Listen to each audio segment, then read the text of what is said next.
News network हमें आज़ाद में news network आज पहुंचा है।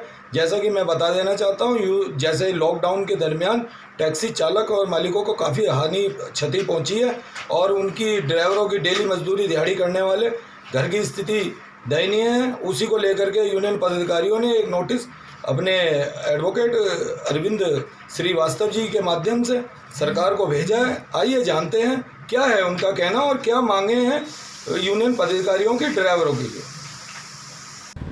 वकील साहब, भिंगोड़ा बोलेरो टैक्सी यूनियन के पदाधिकारियों ने आपके माध्यम से एक नोटिस सरकार को भेजा है लॉकडाउन के चलते जो उनको क्षति हुई है। क्या क्या मांगे हैं उनकी और क्या कहना है इस नोटिस के माध्यम से सरकार को? देखिए, जो मांगे हैं, Neelkanth Mahadev taxi owners and welfare association के पदाधिकारी मेरे पास आए थे। उन्होंने बताया कि कोरोना महामारी के चलते पूरा देश में लॉकडाउन चल रहा है और तरह तरह से, क्योंकि टैक्सी ड्राइवर हैं, टैक्सी संचालक हैं, उनके द्वारा टैक्सियां जो ली जाती हैं वो तो टैक्स लोन लेकर ली जाती हैं, लोन पे टैक्सियां ली जाती हैं और इस टाइम पूरे देश में टैक्सी का संचालन पूरे देश में रुक गया है और चल नहीं रहा है।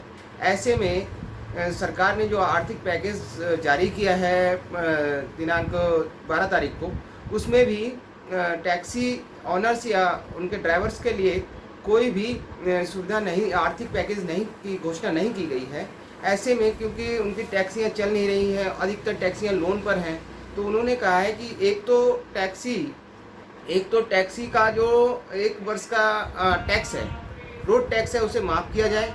और दूसरा है जो इंश्योरेंस है उसका, टैक्सी का जो इंश्योरेंस होता है इंश्योरेंस कंपनी से, उन कंपनियों को भी ये सरकार के द्वारा निर्देशित किया जाना चाहिए कि उनका इंश्योरेंस 1 वर्ष के लिए आगे बढ़ा दिया जाए। क्योंकि आपने देखा ही है कि टैक्सी का संचालन नहीं हो रहा है। ऐसे में जो ड्राइवर, सरकार सुविधा ले रही है ड्राइवर से, उनसे कोरोना पेशेंट को इधर से उधर ट्रांसपोर्ट कर रही हैं, बसों का संचालन के माध्यम से उनको ट्रांसपोर्ट किया जा रहा है।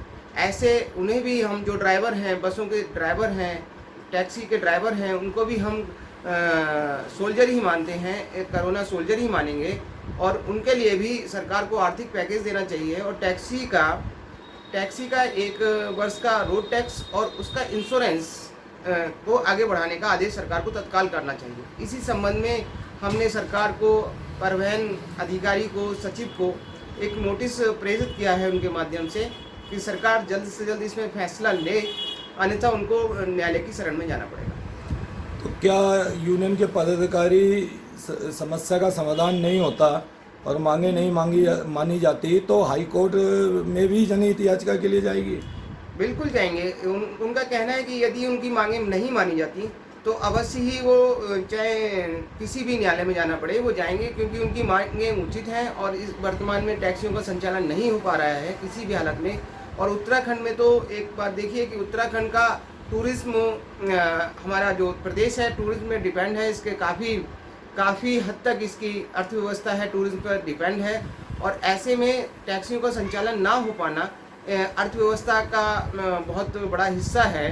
अर्थव्यवस्था, उत्तराखंड की अर्थव्यवस्था का बहुत बड़ा हिस्सा टैक्सियों का है, तो रोल रहा है। तो ऐसे में सरकार को अवश्य इनकी मांगों को ध्यान देना चाहिए और जल्द से जल्द फैसला लेकर इनके रोड टैक्स को और इंश्योरेंस को बढ़ाना चाहिए। धन्यवाद वकील साहब। टैक्सी भिंगोड़ा यूनियन में संरक्षक मंडल में मन देवेंद्र गिरी जी हैं और पूर्व ओबीसी मोर्चे के अध्यक्ष भी हैं और राजनीतिक गतिविधियों में और सामाजिक कार्यों में लगे रहते हैं। आइए जानेंगे इनसे भी, इनके जो यूनियन है उनके पदाधिकारियों द्वारा जो प्रार्थना पत्र और मांगे अपनी रखी गई हैं, क्या कहना है और कहाँ तक जायज़ है। देवेंद्र जी, क्या कहना है आपका? यूनियन है, ड्राइवर हैं, कई गरीब उत्तरी हरिद्वार में आपका निवास है, क्या स्थितियाँ हैं आज उनके द्वारा, पदाधिकारियों द्वारा अपने लीगल एडवाइज़र से प्रार्थना पत्र कह सकते हैं, एक नोटिस कह सकते हैं आप, वह भेजा गया है, क्या? जैसे कोरोना वायरस महामारी से पूरी दुनिया जूझ रही है और हमारा भारत देश काफ़ी हद तक इसको नियंत्रण करने के प्रयास जारी हैं, लेकिन जो बैटरी रिक्शाएँ हैं, टेम्पू हैं और टेम्पू ट्रेवल हैं और ट्रांसपोर्ट, जैसे कि हमारी बोलेरो यूनियन जो है, नीलकंठ महादेव बोलेरो यूनियन जो है, और मैं कहना चाहूँगा कि सरकार को जो ड्राइवर हैं जो चारों धाम यात्रा के ऊपर निर्भर रहते थे कि यात्रा चलेगी, और यात्रा से जो आय होती थी वह अपना घर का गुजारा करते थे, और आज स्थिति जो है वो दयनीय है।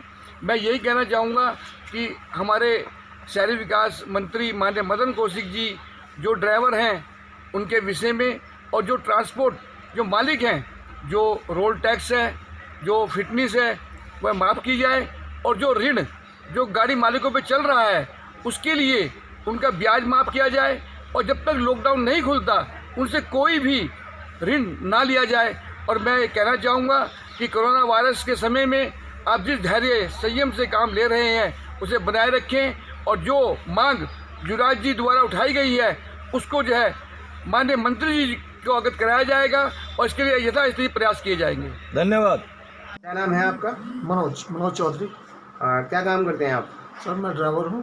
ड्राइवर है। क्या कोरोना के चलते जो लॉकडाउन चल रहा है इससे क्या क्या समस्याएं आ रही हैं आपको? सर इससे समस्या ये आ रही है कि घर में बच्चे हैं, बच्चों की पढ़ाई है और भी अन्य खर्च है जो बिल्कुल भी संभव नहीं हो पा रहा है। एक मेरे माध्यम से मैं इस टाइम ऐसा लग रहा है कि आत्महत्या करके अपने ये जीवन को त्याग दूँ। बहुत समस्या है। कोई यूनियन, कौन सी यूनियन के पदाधिकारी हो? मैं सर महादेव यूनियन का पदाधिकारी हूँ। अच्छा, तो क्या आपने कोई क्या कार्रवाई कर रहे हैं अभी आप? सरकार के खिलाफ कोई कार्रवाई कर रहे हैं? सर वकील साहब के माध्यम से हमने ये एप्लीकेशन भिजवाई है। अब देखते हैं कि सरकार हमारे बारे में क्या सोचती है और क्या करे। धन्यवाद। कुमार शर्मा है, मैं गाड़ी चलाने वाला ड्राइवर हूँ और यहाँ से गाड़ियों के लिए बहुत दिक्कत हो रही है। गाड़ियों की परमिशन वगैरह नहीं मिल रही है, बन नहीं रही है, तो उससे हम बड़े परेशान हो रहे हैं। ना खर्चे के लिए पैसे हैं, ना कुछ है।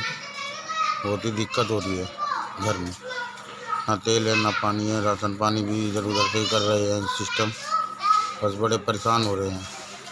इस वार्ड नंबर 4 में खड़गड़ी रहते हैं।